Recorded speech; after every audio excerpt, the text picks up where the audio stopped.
Good morning, students. I welcome you all. I hope you all are fine and safe along with your family members.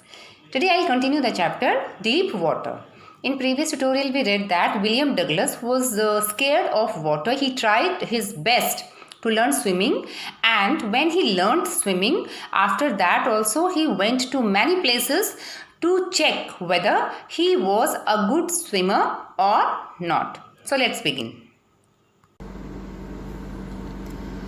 Yet I had residual doubts.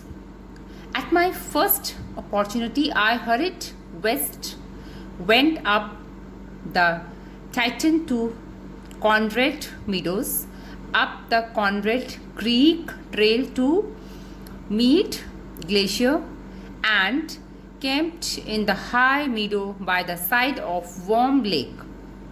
So here again you can see many letters are capital. So all these are names. Residual means remained. Now though he was swimming nicely, but still he is saying that he had doubts, and that is why he went all these places mentioned in this paragraph. The next morning I dived into the lake and swam across the other shore and back just as Doc Carpenter used to do. Now who is this Doc Carpenter? He is actually a famous swimmer.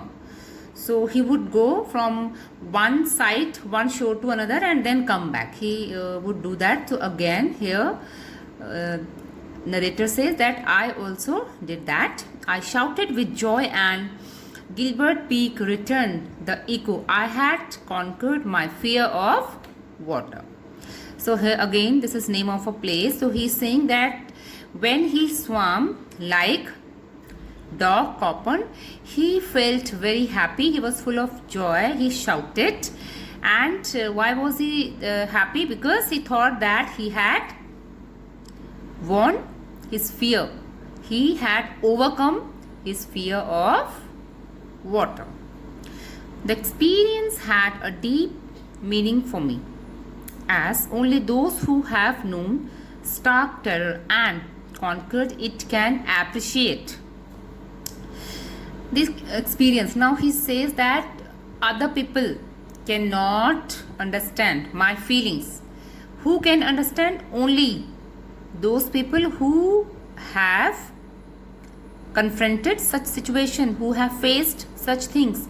So now when he has overcome his terror, he is feeling like a winner, and that is why he appreciate, he praise it.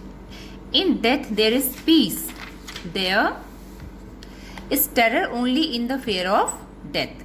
Now he says that fear is when it is terror of death, but death is actually peaceful.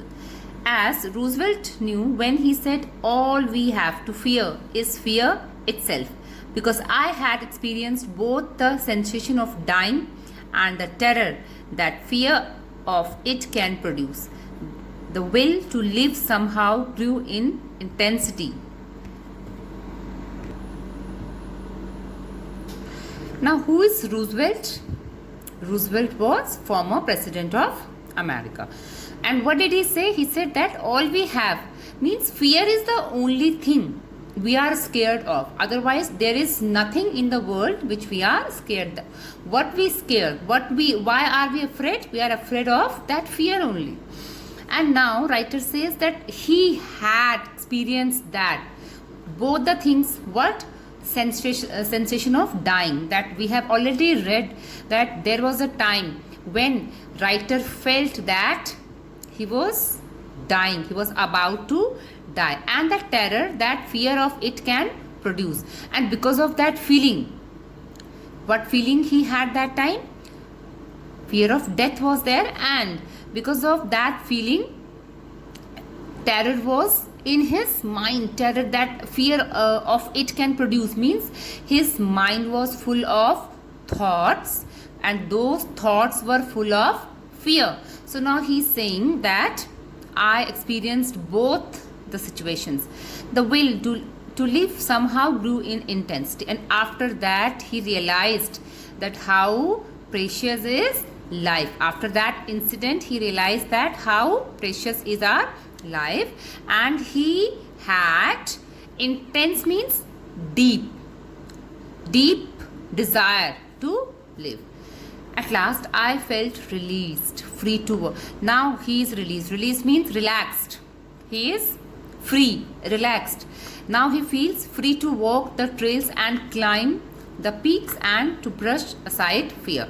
So after that incident, when he overcome his fear, and when many places he visited and he swam and he overcame that fear, and now he feels relaxed. He says that now he doesn't fear. Now he is free to walk the trails, means he can walk anywhere, any path, and he can climb the peaks. Any peak he can climb without fear, and to brush aside fear means without any fear. He can do anything and he can go anywhere without fear. So here we end our chapter, and today's homework is you have to write answers of given questions. After this chapter, questions are there. So you have to do those answers in your homework notebook. So with this, I wish you good health. Stay healthy, stay safe. Thank you.